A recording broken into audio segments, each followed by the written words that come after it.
Jon Finn. I've been teaching at Berklee College of Music in Boston for over 30 years. I'm here today to talk to you about 15 tips to make you a better guitar teacher.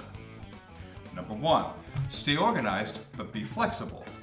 I find that it's really useful to have a plan when the student walks into the room for what you think you're going to do with them. But sometimes they'll come in, some kid might come in and say, I want to learn how to tap like Eddie Van Halen.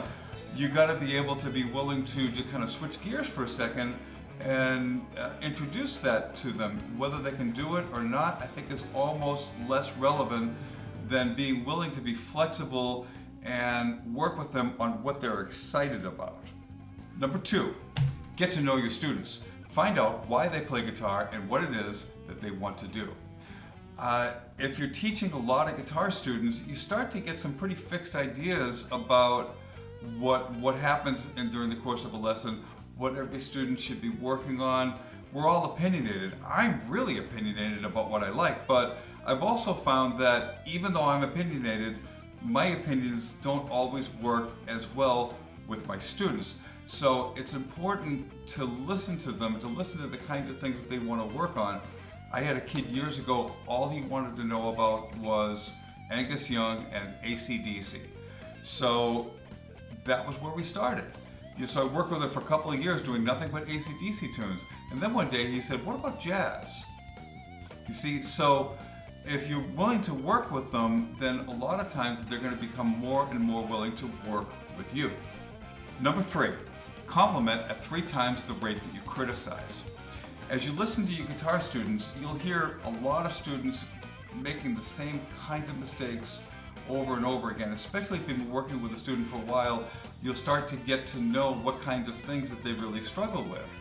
And it's important as a teacher to point that out, but at the same time, you don't want, I know for myself, if I go see somebody and I'm talking to them and all they're doing is criticizing me, I don't want to talk to them anymore. I'm not interested in what they're saying because they're just going to tell me stuff I don't like to hear, even if it's true. So what I do find is that if I compliment my students on things that I really like that they're doing, that they become a lot more relaxed and a lot more open. And then I might introduce the idea, hey, you know what? Play that chord again, but maybe don't press down quite so hard and the guitar won't go out of tune as you play. Whatever it is, right? So compliment at 3 times the rate that you criticize. Number 4, start and end promptly. It's a good idea to start your lessons on time and then end them on time. And the reason for that is that if you're always starting at whatever time that you said your lesson starts on, then your students expect that you'll be prompt when you start your lesson. So they'll make more of an effort to show up on time. If you're always running late, your students will figure that out fairly quickly and start showing up late. You keep piling that up across several students, and pretty soon, by the end of the day, no one's lessons have been in and out on time. I keep a watch actually right here, and what I do is I turn it the other way so that when I've got my hand here looking down on my guitar, I can see my watch. And what I start doing is I start wrapping the lesson up around 5 minutes before the lesson's actually over. So it's good. It's a good skill to keep in mind as you're teaching. Number 5, keep good records of each of your students. So what I do is I keep a laptop in front of me, and for every student that walks in, I've got a document in front of me that shows what we worked on in every lesson that I've seen them before that. So if they've taken 6 lessons from me, there'll be 6 entries in that document, each one that shows what I did for each lesson. That's good because it helps me keep track of, well, what did I show this student? Did I show them how to play the D chord? Did I show them a minor pentatonic scale? Did I show them that little trick about the leverage with the thumb to get better bends, or whatever it is? If I showed it to them, then I'll try to write it down in that document so that I remember. So then the next week, right before the student comes in, I'll open the document, have a quick look at it, and it will give me a good idea of where to start. So that way, when they come in, Hi Stephanie, good to see you. Last week we worked on that Van Halen tune. Let's today work on power chords, or whatever it is, right? But keep good records. Number 6, don't just show them how, teach them why. A lot of times it's really tempting to just sort of tell a student how to do something and what the correct thing might be. And you know what? 99 times out of 100, you'll be right, and 99 times out of 100, the student will be willing to accept that. But sometimes you might give a tip that totally makes sense to you, but doesn't make any sense to the student. And if you can back that reason up with why they would want to do it, why something is a good idea, it has a way of at least reaching them to the point where they can see why you do something a certain way. I mean, that's one of the things you'll find that comes up a lot, is that some students will actually disagree with you about how to do things, and that's perfectly okay. What I always tell them is, I don't really care how you do it. I only care that you're making the sound that you want to make. If you're doing that, then everything's right. What the right way isn't as important, I don't think. Number 7, don't be afraid to say, I don't know. It took me a long time to get comfortable with that, because students would come into a college setting, and I'm supposed to be the professor. I'm supposed to know everything. And then, some student would come in and bring in a tune that I had never heard before, and the approach was just almost utterly foreign to me. And I would just have to sometimes just admit, you know what? I have no idea what to do with that. I have no idea. So what's interesting about that is what that does do is it opens the conversation up to, well, what should we do? What do you think we should do? If you were going to learn something like this, how would you approach it? And then I might be able to say something like, well, okay, because I don't know, these are the steps that I would take to try to figure out what it is that I want to be able to do. Other times, you can look stuff up and you can ask questions, and the student gets to watch you figure things out. And believe me, that's important. That's every bit as important as what you know. Number 8, get to know how your students learn, then show it to them. There's 3 basic learning styles that most people fall into. There's visual, learned by seeing. There's auditory, learned by hearing. And then what's called haptic, learned by doing. And most people have a primary learning style, with the other 2 methods being sort of secondary to that. And usually if you sort of watch a student deal with something that they haven't seen before, you'll start to get some cues from them about how they learn the quickest. For me, for example, I learn the quickest if you just play it. Then my brain will sort of remember what the sound is, and then just sort of search around the instrument, hunt and peck until I can do it. And that's how I learn things the quickest. But not everybody learns that way. Other people, they want to see you do it. Okay, so that's more of a visual approach. Other people, they have to be able to do it. They have to know how to do something, and then if they can do it, then the visual and the auditory starts to make sense. If you can figure out what your student's primary learning style is, and then feed them the information in ways that serves that way of learning, they will typically learn a lot more quickly. And if you sort of give them cues, hey, you know what, you're much more of a learn by seeing kind of a person, that's important information for them to know, I think, because it helps them teach them themselves, right? Give a man a fish, right? You've heard that old saying. Number 9, convey your own enthusiasm for the process. When I was about 7 years old, I took my first guitar lesson with Mrs. Haywood. And Mrs. Haywood knew maybe 3 or 4 chords, a couple of strum patterns. She was just a lady in my town that sang in the local church and was teaching guitar lessons to little kids. I had an attention span of about 5 seconds, maybe 10 seconds at the most at the time. And every week I would go in and I would sit down in that chair, and she'd look at me and she'd go, "Jon, it's so great to see you. I can't wait for us to sit down and play guitar together." And then she would sit and kind of play things like,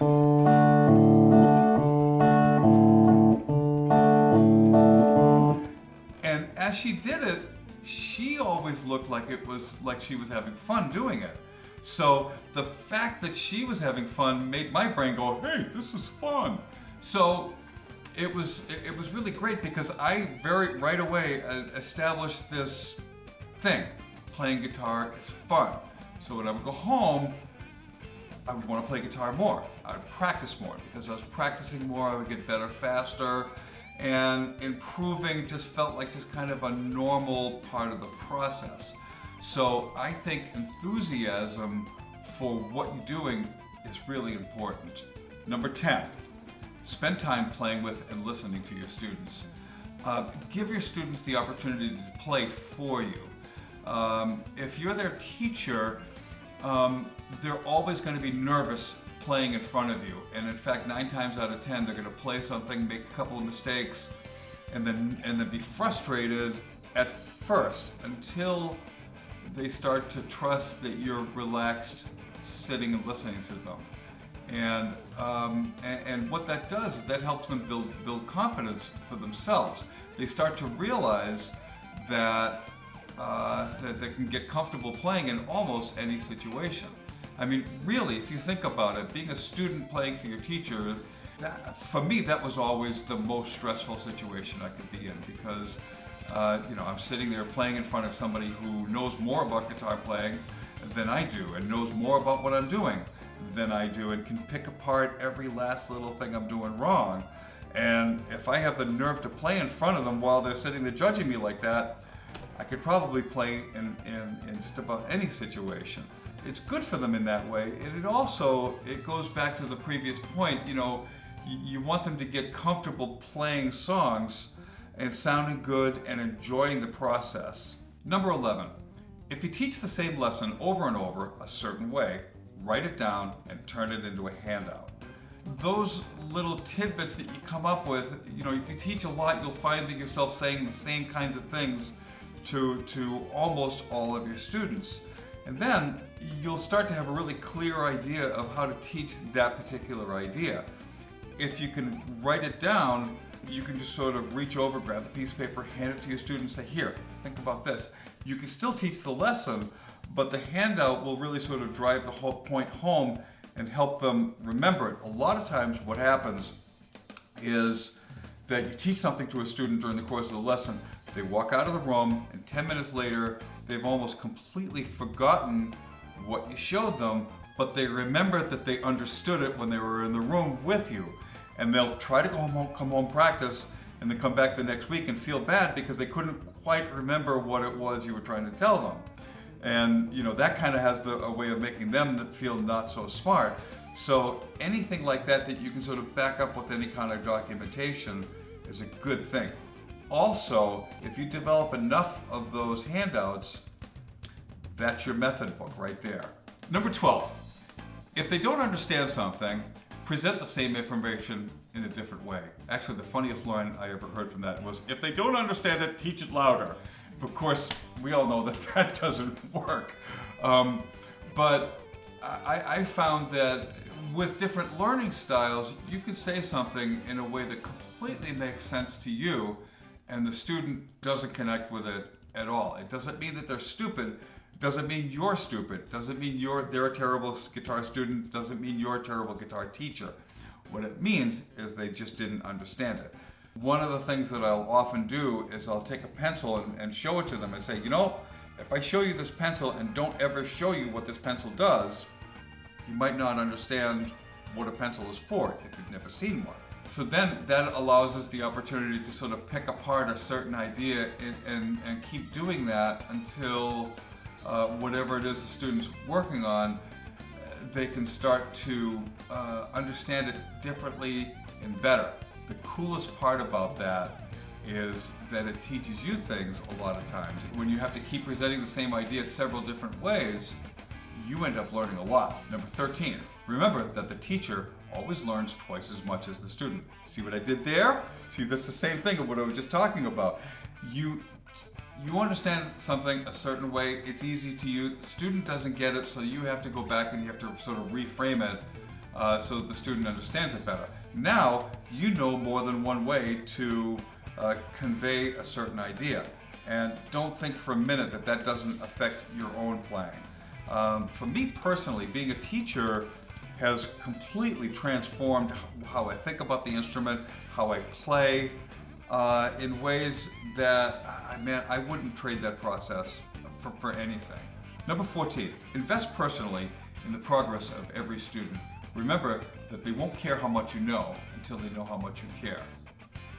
I think that's an important one. I think it has to be genuine, that you really care about them becoming better musicians and better guitar players. Because without that, then they'll start to sense that you're just another student that walked in. You want them to sort of recognize that they can become better musicians, better guitar players, that they can do it, and that you want to help them. And there's so many things about that will make them better musicians, that will make you a better musician, a better teacher, pretty much better everything. So the only thing about that is just be real about it. Like, you don't want to fake that too hard. Number 15, keep in mind who they are now isn't always who they'll become. Talk to their future self as often as you can. I had a student once who I taught him for the first 6 months, and we were working through the Melbay method, and it was agonizing to teach this kid because it seemed like he wasn't making any progress at all. I had him reading through this exercise using just the top 3 strings, right? So playing very simple melodies, and what he would do is he'd point to the note on the page, find it on the instrument, and then decide which finger he was going to use, and then he would pick the note. And then he would repeat the same process with the next note, right? Sort of look around, pick, and it would take him 25 minutes to play through last week's assignment, and then I would just look at him and say, okay, practice more. See you next week. So after about 6 months of this, I went and talked to his mother, and I just said, listen, he's just not doing it. He's just not practicing. I feel like I'm doing nothing but just taking your money. I think I don't want to teach him anymore. I think he's really not somebody who should be playing guitar. I think I want to. And she begged me, don't take him off your schedule. He loves coming in here for these lessons. So I said, okay, all right, fine. I'll keep teaching him. So the next week, the kid comes in, and I asked him, so what do you want to learn? He says, I want to learn how to play Van Halen. And so I said, okay, I'll teach you Van Halen. And I wrote out a fairly simple Van Halen tune, but it was something that was obviously way beyond what he was capable of. I don't even remember what the tune was, but so I wrote the thing out to him and said, here, practice that and I'll see you next week. And I was thinking, that'll show him. He's I'm never going to see that kid again and guess what? The kid came in next week and he could do it. So guess whose fault that was? That was my fault, because I didn't recognize that what was going on with this kid was that he was bored. He wanted to play guitar. He was willing to do everything I told him, but he was bored with the material that I was showing him. Why was he bored? Because the material was boring, right? So that kind of makes sense. So what I've learned from that is that who the student is right in front of you isn't who that student is going to become. Now, let's fast forward a little bit. I get a call 15 years later from his mom, who calls me and says, hey John, listen, I just wanted you to know that my son just earned his master's degree at New England Conservatory, and he's moved to New York City, and he's quite successful as a guitar player. And I as I've been watching his career, he's like really kind of taking off. I don't want to mention his name because I'm not sure he'd be comfortable knowing that was my beginnings with him. But the lesson learned, every student that comes in could become somebody that's like amazing down the road. So those are my 15 tips. Don't forget to subscribe to the channel. Don't forget, click that bell to get notifications as to when I've got new videos coming up. Keep playing.